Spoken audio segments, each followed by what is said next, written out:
Hi everybody. आज के article में हम देखेंगे कुछ इकोनॉमिक इंडिकेटर्स को जो कि ये बताएंगे हमें कि आगे आने वाले दिनों में इंडियन इकोनॉमी की क्या सिचुएशन रहने वाली है और हमें किस टाइप के डेटा को ऑब्जर्व करना है अभी कुछ दिन और। तो जैसा कि आप स्क्रीन पे देख सकते हो, आज का टॉपिक था the economic indicators to watch in 2023। तो जितने भी इंडिकेटर्स है उस पर हमने ऑलरेडी वीडियो बना रखी है पहले, वो चाहे CPI हो, WPI हो या फिर PMI हो। तो इनको हम एक एक करके थोड़ा सा देखेंगे पहले, क्योंकि बहुत सारे लोग ऐसे हो सकते हैं जिन्होंने अभी वीडियो देखना स्टार्ट किया हो। तो उनके लिए मैं थोड़ा बेसिक लेवल पे बता देता हूँ ये कि इन्फ्लेशन मेजर होता है CPI और WPI के थ्रू, राइट।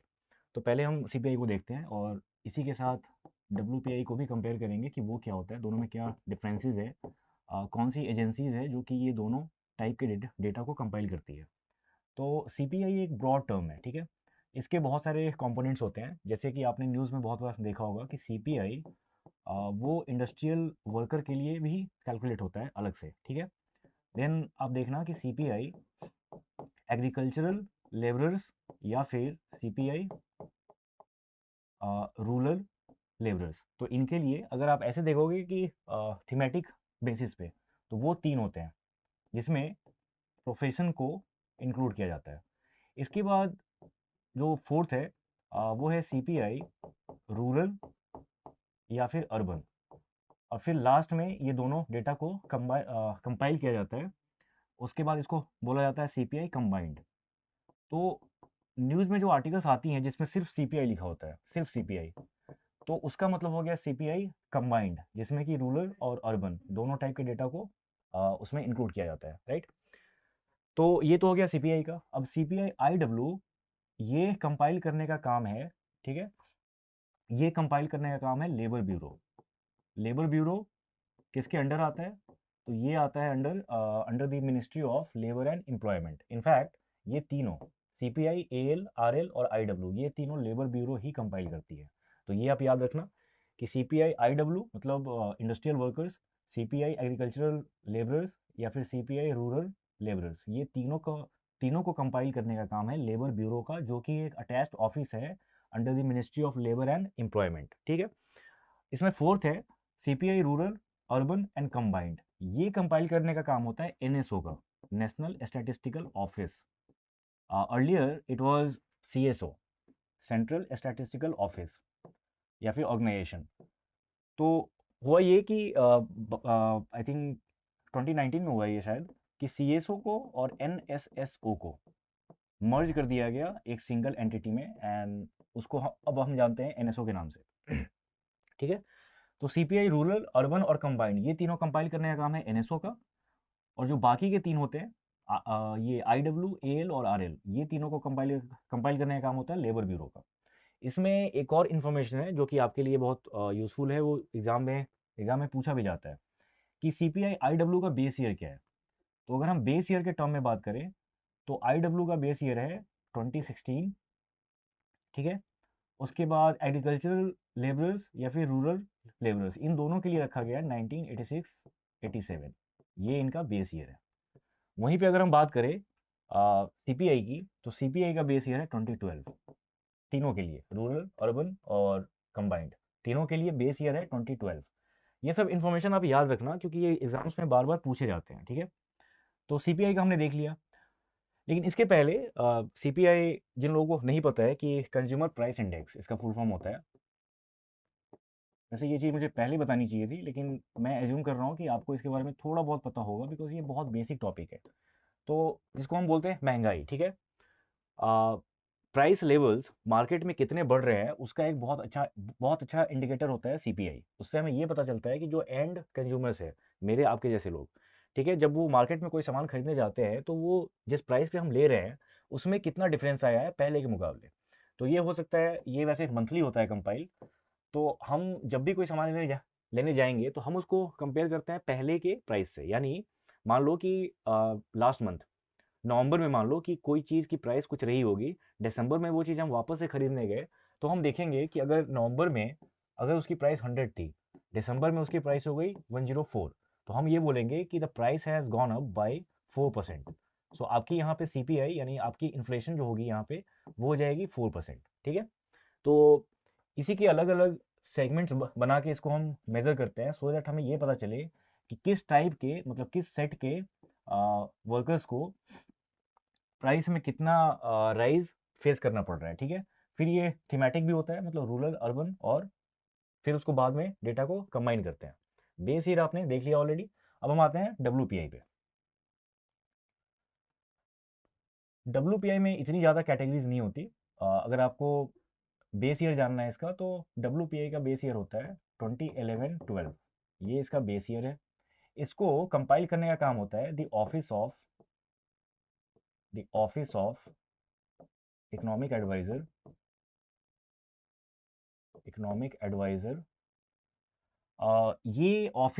ये आता है मिनिस्ट्री ऑफ कॉमर्स के अंडर।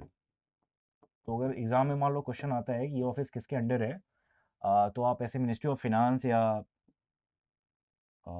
इस नाम से वैसे कंफ्यूज मत होना, ये मिनिस्ट्री ऑफ कॉमर्स के अंडर आता है, ठीक है। So office of economic adviser, ministry of commerce, इसके अंडर है। अगर हम फर्दर जाए डीप में थोड़ा, तो एक डिपार्टमेंट है मिनिस्ट्री ऑफ कॉमर्स का, जिसको बोलते हैं DPIIT, ठीक है। Department of promotion for industries and internal trade, ये इसका फुल फॉर्म होता है, ठीक है, कुछ ऐसे ही है। ओके, तो अब हम देख लेते हैं दोनों में डिफरेंस क्या है। CPI जो होगा वो हमेशा रिटेल प्राइस की बात करता है, लेकिन WPI, जिसका फुल फॉर्म ही होता है होलसेल प्राइस इंडेक्स, वो बात करता है होलसेल लेवल पे प्राइस में क्या चेंजेस हुए हैं, ठीक है। एक और डिफरेंस है कि CPI में गुड्स एंड सर्विसेज दोनों आते हैं, WPI में सिर्फ गुड्स आते हैं, ठीक है। तो ये हो गया, हमने ये देख लिया इन्फ्लेशन, CPI, WPI। तो हम क्या करेंगे, क्योंकि आज के आर्टिकल में बहुत ज़्यादा इंसाइट नहीं है, वो बस ये बात कर रहा है कि किस किस इंडिकेटर को हमें वॉच करने की ज़रूरत है, और थोड़े से इनपुट्स वहाँ पे दिए गए हैं खुद से, लेकिन वो मैं आपको टेबल के थ्रू ही समझा दूंगा कि क्या है, ठीक है। तो इसमें इसके बाद कुछ कंटेंट नहीं रहेगा, तो हम एक एक करके सारे इंडिकेटर को समझेंगे। हमने अभी CPI WPI समझ लिया, अब हम ये देखेंगे कि ये टेबल क्या बोलता है, इसमें जो डेटा दी हुई है इसकी क्या मीनिंग है। लाइकवाइज हम सारे इंडिकेटर्स को वन बाय वन करके देखेंगे, ठीक है। तो इसको मैं हटा रहा हूँ। ओके, तो अगर मान लो इन्फ्लेशन, उसमें भी अगर हम CPI की बात करें, तो CPI जो मार्च में था डेटा, वो था 6.95। अगर आपको याद होगा तो जैन फेब के अराउंड रशिया यूक्रेन का वॉर स्टार्ट हुआ, ठीक है। तो उसके बाद इन्फ्लेशन का लेवल बहुत ज़्यादा बढ़ता गया ऑलमोस्ट हर कंट्री में, जो कि रशिया पे या फिर किसी भी ऐसे जहाँ से उनका क्रूड ऑयल आ रहा है, अगर उस पर वो डिपेंडेंट है, तो फिर उनके इकोनॉमी पे बहुत इसका इम्पैक्ट पड़ा है। इंडिया भी क्योंकि third largest crude oil importer है, ठीक है, तो इसकी वजह से हम पे भी इसका इम्पैक्ट आया है। अब इसमें थोड़ा सा इंटरेस्टिंग फैक्ट ये है कि इंडिया पहले रशिया से क्रूड ऑयल इंपोर्ट बहुत ज़्यादा नहीं करता था। हम करते थे इराक से सबसे ज़्यादा, सऊदी से, ठीक है, ऐसे ऐसे कंट्रीज से कर रहे होते थे।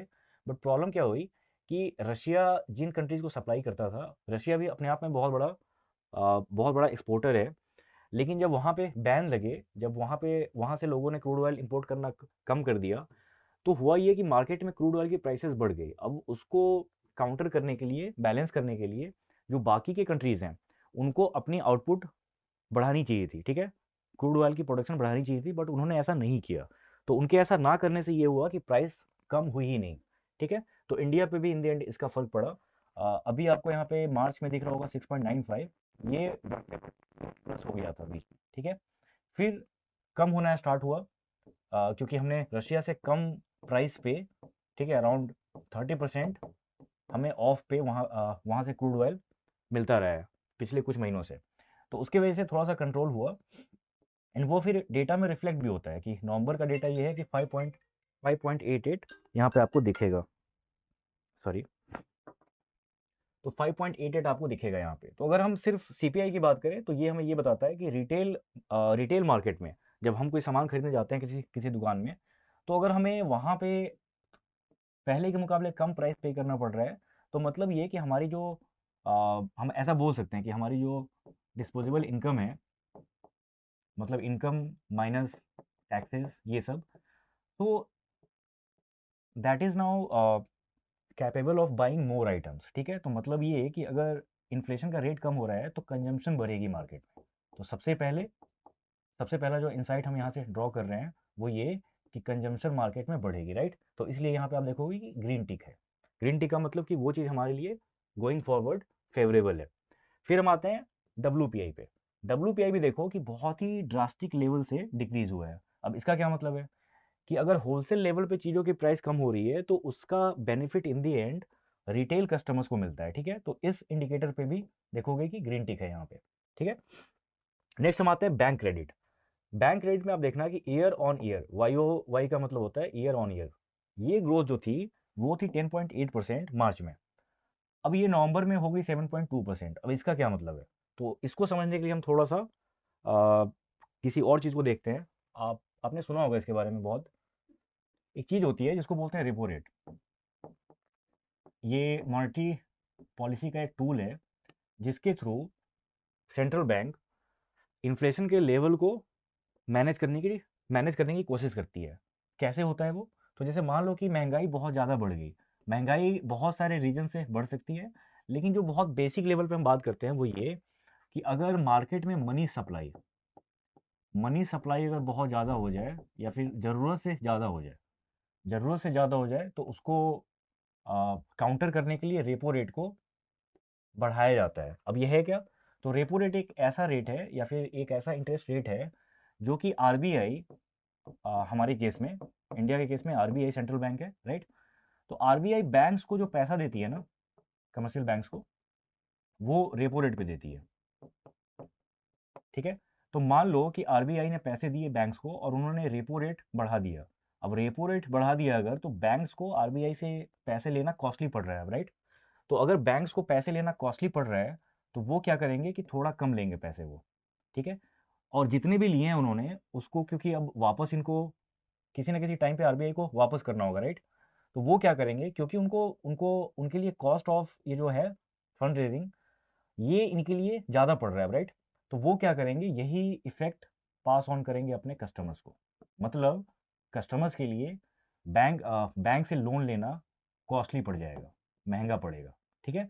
तो जब भी रेपो रेट बढ़ता है, लोन के रेट्स जो हैं वो मार्केट में बढ़ जाते हैं।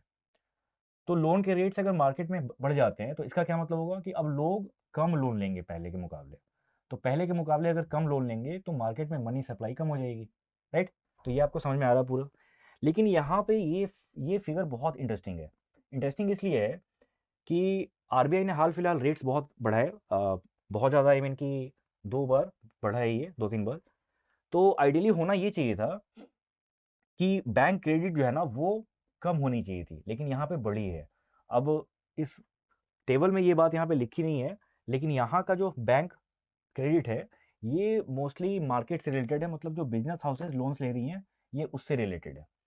तो ये हमें ये बताता है कि भले ही महंगाई बढ़ी हो जिसको काउंटर करने के लिए आरबीआई ने रेट्स बढ़ाए हों, लेकिन फिर भी जो बिजनेस हाउसेज हैं वो अभी भी लोन मार्केट से ले रहे हैं। इसका मतलब ये हो गया कि वो अपने कैपिटल एक्सपेंडिचर को बढ़ाने की कोशिश कर रहे हैं। क्यों? क्योंकि उनको पता है, जो मैंने बात यहाँ पे लिखी है पहले, उनको पता है कि मार्केट में कंजम्पशन बढ़ रहा है।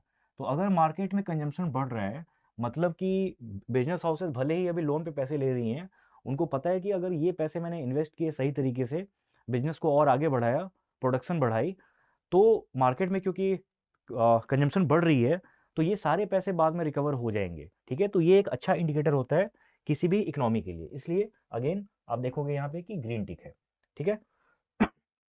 फिर हम बात करते हैं पीएमआई की। पीएमआई का फुल फॉर्म होता है परचेजिंग मैनेजर्स इंडेक्स। अब ये क्या बोलता है, तो इसके ऊपर भी हमने 2 वीडियो कर रखी है ऑलरेडी पहले। अगर हो सके तो आप एक बार प्लेलिस्ट में जाके देखना उसे, लिंक आपको इसमें डिस्क्रिप्शन में मिल जाएगा। लेकिन मैं फिर भी बहुत बेसिक लेवल पे इसको यहाँ पे समझा दे रहा हूँ। तो यहाँ पे जो बात हो रही है वो बात हो रही है कंपोजिट पीएमआई की, ठीक है। कंपोजिट पीएमआई का मतलब होता है कंबाइंड। जैसे कि हमने उसमें देखा था सीपीआई में क्या था, एक था रूरल, दूसरा था अर्बन, फिर बाद में दोनों को कंबाइन करके एक अलग से डेटा दिखाया जाता है। लाइकवाइज पीएमआई में 2 पार्ट्स होते हैं। एक होता है मैन्युफैक्चरिंग पीएमआई, ठीक है। दूसरा होता है सर्विसेज पीएमआई। मतलब मैन्युफैक्चरिंग सेक्टर के पीएमआई को और सर्विसेज सेक्टर के पीएमआई को अलग अलग दिखाया जाता है, फिर बाद में दोनों को कंबाइन किया जाता है, तो इसलिए उसको बोलते हैं कंपोजिट पीएमआई। लेकिन फिर पीएमआई है क्या? तो पीएमआई क्या हो गया कि हम सीपीआई या फिर डब्ल्यूपीआई जब हम कैलकुलेट कर रहे होते हैं, तो सीपीआई के केस में हम जो रिटेल बायर्स हैं, ठीक है, उनका सर्वे किया जाता है। डब्ल्यूपीआई में जो होलसेलर्स हैं, जो डिस्ट्रीब्यूटर्स हैं, उनका उनका सर्वे होता है, उनके ऊपर सर्वे होता है। आई मीन पीएमआई में मैन्युफैक्चरर्स के ऊपर सर्वे होता है, मतलब कि इंडिया से अराउंड 400 कंपनीज के डिसीजन मेकर्स को, ये डिसीजन मेकर्स कौन है? तो ये हो सकता है कि जैसे किसी भी मैन्युफैक्चरिंग यूनिट में एक बहुत इंपॉर्टेंट होता है प्रोसेस, जिसको बोलते हैं प्रोक्योरमेंट। मतलब रॉ मटेरियल्स कहाँ से आएंगे, किस क्वांटिटी में आएंगे। उसके बाद मान लो कि ये प्रोसेस अगर हो गया ख़त्म, तो एग्जैक्टली इंडिया के कौन से पार्ट में कितनी सप्लाई जाएगी, ठीक है, जो हमारे फिनिश्ड गुड्स हैं। तो ये सारा जो प्रोसेस है, उससे रिलेटेड जो मैनेजर्स हैं, उनके ऊपर सर्वे होता है। और ये सर्वे होता है इंडिया के अराउंड 400 कंपनीज़ के ऊपर, जिसमें कि छोटे बड़े सारे कंपनीज इसमें इन्वॉल्व हैं। तो इनके सर्वे जब होते हैं, तो इसमें किया क्या जाता है, इसमें उनसे कुछ कुछ क्वेश्चंस पूछे जाते हैं, उनसे इंसाइट ली जाती है कि आने वाले दिनों में, ठीक है, जो मान लो कि किसी भी बिजनेस हाउस की जो प्रोजेक्शन है, मतलब कि पिछले महीने के मुकाबले इस बार कितने ऑर्डर्स आए हैं। जब भी कोई बायर होता है, हम यहाँ पे बात किसी शॉप की नहीं कर रहे हैं, लोकल शॉप की, हम बात कर रहे हैं यहाँ पे किसी कंपनी की, राइट। तो कोई कंपनी जो सामान बेच रही है, उसके बहुत सारे क्लाइंट्स होते हैं। अब क्लाइंट से जितने ऑर्डर्स आ रहे हैं, अगर मान लो कि अक्टूबर मंथ में ऑर्डर्स बहुत ज़्यादा थे, नवंबर में कम हो गए, ठीक है, तो ऑर्डर्स अगर नवंबर में कम हो गए, मतलब ये कि उसकी रेवेन्यू हिट होगी कंपनी की। तो इसी तरह बहुत सारे क्वेश्चंस होते हैं कि आपने कितने रॉ मटेरियल्स इस मंथ में मंगाए हैं। अगर आपने ज़्यादा रॉ मटेरियल्स मंगाए हैं, तो इसका मतलब ये हो गया कि शायद आप प्लान कर रहे होंगे कि आपको बहुत ज़्यादा प्रोडक्शन करनी है अभी, ठीक है, आने वाले कुछ दिनों में। तो ये बहुत सारे क्वेश्चंस होंगे जो इन दी एंड इंसाइट ये देंगे कि इकोनॉमी की प्रोजेक्शन, या ऐसे ओवरऑल छोड़ दो, सिर्फ उस कंपनी की प्रोजेक्शन कैसी है आने वाले दिनों के लिए, ठीक है। तो इसमें अगर हम बात करें, तो अगर वो प्रोजेक्शन या अगर वो समझ लो कि इनसाइट न्यूट्रल है, कि लास्ट मंथ जितना था उतना उतना ही अभी भी है, तो उसको स्कोर असाइन किया जाता है 50।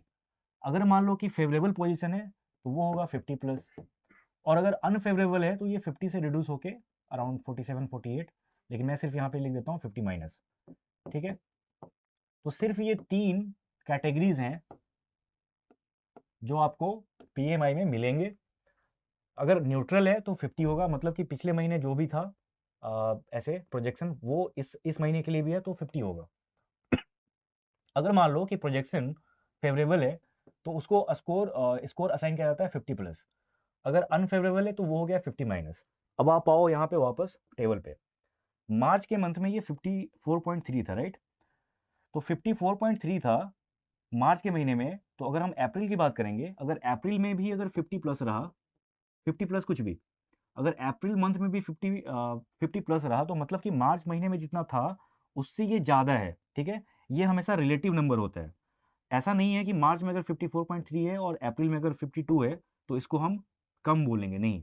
होता क्या है कि मार्च से ज़्यादा अगर कुछ भी हो, तो उसको सिंपली आप 50+ बोल दो। अब ये स्कोर जितना ज़्यादा है, तो आपकी प्रोजेक्शन उतनी ही ज़्यादा स्ट्रांग होती है। फिर भी आप देखोगे कि नवंबर में ये अगेन 56.7 है, मतलब कि ये जो नंबर्स है ना, ये बहुत ज़्यादा है। तो इसलिए जो इंसाइट यहाँ से हम ले सकते हैं, वो ये कि जो बहुत बड़े बड़े कंपनीज हों या छोटे छोटे कंपनीज हों, क्योंकि 400 में आपको मैक्सिमम सारे मिल जाएंगे, ठीक है। तो अगर इफेक्टिव ऐसे नंबर की बात करें, तो वो 56.7 है। मतलब इकोनॉमी को लेके सबके बहुत बड़े गोल्स है, एंड सबकी प्रोजेक्शन बहुत स्ट्रांग है, ठीक है। तो इसलिए यहाँ पे अगेन ग्रीन टिक है। फिर हम आते हैं जीएसटी कलेक्शन के ऊपर। जीएसटी के ऊपर भी अगेन वीडियो हो चुकी है, लेकिन आपको ये थोड़ा बहुत समझ में आएगा कि जीएसटी कलेक्शन अगर बढ़ रही है, तो जीएसटी कलेक्शन होती किससे है। बेसिकली जीएसटी एक टाइप का इनडायरेक्ट टैक्स है, ठीक है, जो कि गुड्स या अलग अलग चीज़ों पे लिया जाता है। अगर इसके थ्रू कलेक्शन बढ़ रही है, मतलब कि अगेन फर्स्ट पॉइंट पे आओ, कंजम्पशन बढ़ रही है और कंपनीज ऐसे टाइम पे टैक्स दे रही हैं, ठीक है। तो ये भी किसी भी इकोनॉमी के लिए अच्छी चीज़ है। आप देखोगे कि नंबर धीरे धीरे बढ़ रहा है, ठीक है। फिर हम बात करेंगे मैन्युफैक्चरिंग जीवीए। जीवीए का मतलब होता है ग्रॉस वैल्यू एडेड, मतलब मैन्युफैक्चरिंग सेक्टर का कितना कंट्रीब्यूशन है इकोनॉमी में। तो मार्च के मंथ में ये 0.2 ऐसे था परसेंट, ठीक है, सॉरी ये आपको दिखा रहा है चेंज, और नवंबर मंथ में ये -4.3 है, ठीक है। तो मतलब कि ये अभी भी हमारे लिए फेवरेबल नहीं है, इसीलिए इसको रेड टिक में, क्रॉस में दिखाया गया है। लेकिन ये कैसे ठीक हो सकता है? तो गवर्नमेंट के बहुत सारे स्कीम्स हैं, जैसे कि एक है पीएमआई, सॉरी पीएमआई बोल रहा हूँ, पीएलआई, इसका फुल फॉर्म होता है प्रोडक्शन लिंक्ड इंसेंटिव, ठीक है। तो ये कंपनीज को इंसेंटिव देने का एक मैकेनिज्म है कि आप जितनी ज़्यादा प्रोडक्शन करोगे आपको उसी हिसाब से इंसेंटिव मिलेंगे गवर्नमेंट की तरफ से, ठीक है। अब ये भले ही नेगेटिव में था, लेकिन कुछ चीज़ें जो बहुत स्ट्रॉन्ग इंडिकेटर्स है, जैसे कि कंजम्पशन मार्केट में बढ़ रही है, तो अगर गवर्नमेंट की तरफ से थोड़ा भी सपोर्ट मिला, जो कि पीएलआई के थ्रू मिल रहा है, और आगे बहुत सारी चीज़ें हुई हैं, जैसे कि नेशनल लॉजिस्टिक पॉलिसी एनएलपी, तो इसके आने से क्या है कि कंपनीज के लिए बिजनेस करना आसान हो जाता है, राइट। तो भले ही ये डेटा अभी फिलहाल नेगेटिव है, लेकिन जो आगे के प्रोजेक्शंस हैं अलग अलग पैरामीटर्स पे, तो ये नंबर भी फेवरेबल बहुत जल्दी हो सकता है, हो जाएगा, ऐसा बोलना है आर्टिकल के ऑथर का, ठीक है। फिर हम बात करते हैं करेंट अकाउंट बैलेंस। वो 1.5% था माइनस में, मतलब अनफेवरेबल है। ये नवंबर में हो गया 4.4%। अब ये क्यों है या ये होता क्या है? तो किसी भी इकोनॉमी को अगर आप देखो, तो कोई भी इकोनॉमी सेल्फ सफिशिएंट नहीं होती है। मतलब आप अपने कंट्री में सारे टाइप के गुड्स एंड सर्विसेज प्रोड्यूस नहीं कर पाते, कुछ ना कुछ आपको बाहर से मंगाना पड़ता है, ठीक है। जो आप बाहर से मंगा रहे हैं दैट इज कॉल्ड इम्पोर्ट्स, और जो आप खुद अपने कंट्री से किसी और कंट्री में भेज रहे हैं उसको बोलते हैं एक्सपोर्ट्स। तो अगर एक्सपोर्ट्स ज़्यादा हैं इम्पोर्ट से, मतलब कि आपको पैसे ज़्यादा मिल रहे हैं, ठीक है, विद रिस्पेक्ट टू जो पैसे आप बाहर भेज रहे हो इंपोर्ट करने के लिए। तो अगर आपका एक्सपोर्ट ज़्यादा है तो उसको हम बोलते हैं पॉजिटिव बीओपी, मतलब बैलेंस ऑफ पेमेंट, ठीक है। अगर आपका इंपोर्ट ज़्यादा है और आपका एक्सपोर्ट कम है, तो वो आपके लिए नेगेटिव चीज़ है, क्योंकि नेट जो इफेक्ट है पैसे का वो ये है कि वो बाहर जा रहा है। तो करेंट अकाउंट बैलेंस क्या है कि किसी एक साल में इंपोर्ट एंड एक्सपोर्ट के ऊपर अगर ये डिफरेंस अगर माइनस में है, मतलब कि इंपोर्ट आपका ज़्यादा है एक्सपोर्ट कम है, तो वो यहाँ पे माइनस में शो होता है। तो यहाँ पे एग्जैक्टली वही हो रहा है। तो ये क्यों हो रहा है? तो अभी आप देखोगे अगर तो रूपी की वैल्यू डॉलर के अगेंस्ट काफ़ी, मतलब हम उसको बोल सकते हैं कि डिवैल्यूएट हुई है, ठीक है, डेप्रिशिएट हुई है, सॉरी, डेप्रिसिएशन हुई है। तो इसके वजह से क्या है कि हमारा इंपोर्ट, जो इंपोर्ट का जो भी लेवल रहा होगा, लेकिन डॉलर के टर्म्स में हमें ज़्यादा रुपी यूज़ करना है, सो दैट वो हम इंपोर्ट कर पाए। इसके लिए ये नंबर थोड़ा सा बढ़ा है पहले से, लेकिन जैसे ही रुपी की कंडीशन स्टेबल होती है डॉलर के अगेंस्ट, तो ये नंबर भी थोड़ा सा कम होगा। एंड इंपोर्ट एक्सपोर्ट के बीच में अगर डिफरेंस 4.4% है मान लो, तो ये बहुत ज़्यादा नहीं है, इसको हम इजीली टैकल कर सकते हैं। पहले तो ये फिगर और भी ज़्यादा हुआ करता था, तो इसको हम कोई बहुत बड़ी प्रॉब्लम नहीं मान रहे हैं अभी। फिर भी ओवरऑल अगर आप देखोगे टेबल में, तो ये दो ऐसे पैरामीटर्स हैं जो कि नेगेटिव थे, बाकी इसमें सही है हमारे लिए। तो पूरे आर्टिकल में यही बात बोली गई है। आई होप कि आपको कंटेंट अभी समझ में आया होगा। वैसे हम हर टॉपिक के ऊपर वीडियो बना चुके हैं पहले ही, जो कि आपको प्लेलिस्ट में मिल जाएगी, ठीक है। एक और इन्फॉर्मेशन आपके लिए कि हमारा, अगर प्रैक्टिस मॉक के साइट पे जाओ आप, तो यहाँ पे आप देखना कि रेगुलेटरी बॉडी का अलग से सेक्शन है। तो इस मंथ की पीआईबी लॉन्च हो चुकी है, ठीक है, इस मंथ एज इन दिसंबर की। तो ये शाम को ही लाइव हुआ था प्लेटफॉर्म पे। तो आप यहाँ पे क्लिक करके और इस मंथ की पीडीएफ परचेज कर सकते हो। पिछले मंथ के अगर आपने नहीं लिए हैं तो वो भी यहाँ से जाके परचेज कर सकते हैं आप। सो ये था आज का content. Thanks for watching. Next day मिलते हैं किसी और टॉपिक के साथ।